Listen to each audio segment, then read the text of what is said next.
வணக்கம் மக்களே.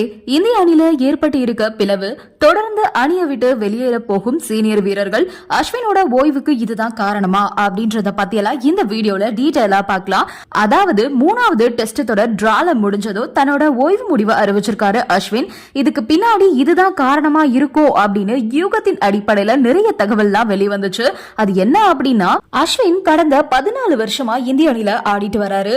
இப்போ அவருக்கு 38 வயசாகுது. இப்போதைக்கு இந்தியாவுக்காக டெஸ்ட்ல மட்டும் தான் ஆடிட்டு வராரு அஸ்வின். இப்போ நடந்துட்டு இருக்க ஆஸ்திரேலியா தொடர் முடிஞ்ச கிட்டத்தட்ட 6 மாசத்துக்கு அப்புறம் தான் டெஸ்ட் போட்டியில இந்தியா ஆட போறாங்க. இங்கிலாந்துக்கு சுற்றுப்பயணம் மேற்கொண்டு 5 போட்டிகள் கொண்ட டெஸ்ட்ல ஆட போறாங்க இந்தியா. ஏற்கனவே இங்கிலாந்து போனப்போ இந்திய அணில அஸ்வின் பிளேயிங் 11ல இடம் பெறல, பெஞ்ச்ல தான் இருந்தாரு. இந்த முறையும் பிளேயிங் 11ல இருப்பாரா அப்படின்ற சந்தேகம் இருந்தது. அந்த தொடர் முடிஞ்சு அக்டோபர்ல தான் இந்திய அணி திரும்பவும் சொந்த மண்ணில டெஸ்ட் ஆட போறாங்க. அஸ்வின் அடுத்ததா டெஸ்ட் ஆடணும் அப்படின்னா 10 மாசம் வெயிட் பண்ணணும். அதனாலதான் அஸ்வின் இப்படி திடீர்னு ஓய்வு முடிவை அறிவிச்சிட்டாரு அப்படின்ற மாதிரியான தகவல் தான் வெளிவந்துச்சு. ஆனா இப்ப என்ன தகவல் வெளியாயிருக்கு அப்படின்னா, இந்திய கிரிக்கெட் அணியில வாய்ப்பு கொடுக்காம தொடர்ந்து தன்னோட தன்மானத்தை கம்பீர் சீனதுனாலதான் அஸ்வின் சர்வதேச கிரிக்கெட் போட்டியிலிருந்து ஓய்வு பெற்றாரு அப்படின்ற மாதிரியான தகவல் வெளியாயிருக்கு. ஆஸ்திரேலியாவுக்கு எதிரான பார்டர் கவாஸ்கர் தொடர்ல 3 போட்டி முடிஞ்சிருக்குது. இந்த நிலையில அஸ்வின் பாதியிலே விலகிறதா அறிவிச்சிருக்காரு. இந்த 3 டெஸ்ட் போட்டியில அஸ்வினுக்கு ஒரு போட்டியில மட்டும்தான் வாய்ப்பு கொடுத்தாங்க.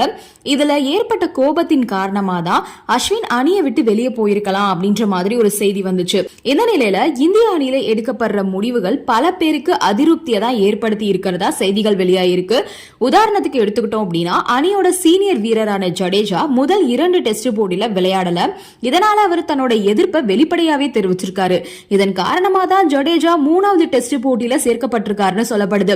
பந்து வீச்சுல பெருசா தாக்கத்தை ஜடேஜா ஏற்படுத்தல அப்படின்னாலும் பேட்டிங்ல அபாரமா விளையாடி இந்திய அணி ஃபாலோ ஆன தவிர்க்கிறதுக்கு முக்கிய காரணமா ஜடேஜா இருந்திருப்பாரு.